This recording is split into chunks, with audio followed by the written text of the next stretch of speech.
নমস্কার।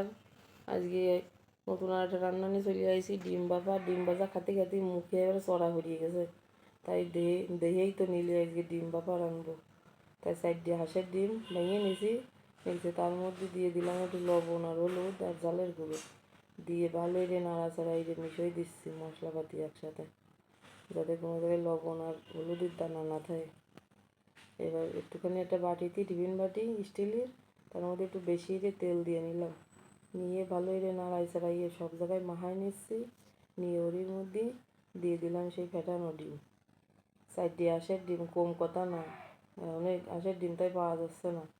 এবার কড়াইতে একটু জল দিয়ে তার মধ্যে একটা স্ট্যান্ড বসাই দিয়ে ওই সেই বাটিটার মুখ লাগাই দিয়ে দিলাম, দিয়ে 20 মিনিট এইভাবে রেখে দেবো, যাতে ডিমটা ভাপা হয়ে যায়। এবার 20 মিনিট পরে এই যে উঠলাম, উঠোই দিয়ে এইরকম অবস্থা, ডিম ভাপা হয়ে গেছে। এবার ওর মধ্যে বাইরে নিয়ে এই যে পিস করে কাটিয়ে নিয়েছি, যেরাম ইচ্ছে সেরাম পিস করে রাখতে পারো, যার যেরাম সে সেরাম রাখতে, আমি ওইরাম রাখছি। এবার কড়াইতে একটু তেল দিয়ে দুটো জিরে দিলাম। মা তেলটা তো ভালো, এটা গরমও হয়নি, কী আর ওইদিকে ব্যস্ত, তাই দিয়ে দিলাম। এবার দিয়ে দিছি পেঁয়াজ কুচোইয়ে, দিয়ে ভালো করে নাড়াচাড়াই যে পেঁয়াজটা ভাজে নিয়ে আদা জিরে আর শুকনো জাল তাই বাটিয়ে আর একটু রসুন বাটা দিয়ে দিলাম, আর একটু লবণ আর একটু হলুদ দিয়ে দিলাম। দিয়ে এবার একটু অল্প একটু লেবু রস দিয়ে দিলাম। লেবু রস দিলে কী হয় জানো, ওই যে উগড়ো একটা পেঁয়াজ রসুনের গন্ধ, ওই গন্ধটা লাগে না, তাই একটু লেবু রস দিয়ে দিলাম। দিয়ে আবার একটু জল দিয়ে যাতে না পুড়িয়ে যায়, তাই নাড়াচাড়া এড়িয়ে নিচ্ছি। নাড়াচাড়া এড়িয়ে মশলা কষানো হয়ে গেল, ঢেকে দিলাম। আবার একটু নাড়াচাড়া এড়িয়ে নিচ্ছি, নিয়ে কষানো হয়ে গেছে। এবার দিয়ে দিলাম এর মধ্যে সেই বাফানো ডিম। ডিম দিয়ে একটু হালকা হাতে ওই মশলার সাথে কষে নিচ্ছি।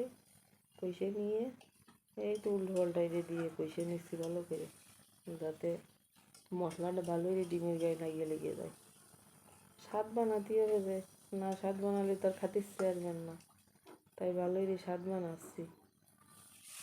এবার একটু ওর মধ্যে দিয়ে দিলাম জল, বেশি জল দেওয়ার দরকার নেই। জল দিয়ে 5 মিনিট 7 মিনিট ভালো করে ফুটোই নিয়ে এবার দিয়ে দিলাম 2 গরম মশলা বাটিয়ে দিছি ওর মধ্যে, 2 ডাল এলাচ লবঙ্গ এইসব বাটিয়ে দিলাম, দিয়ে যাতে ভালোই ঘিরান বেরোয়।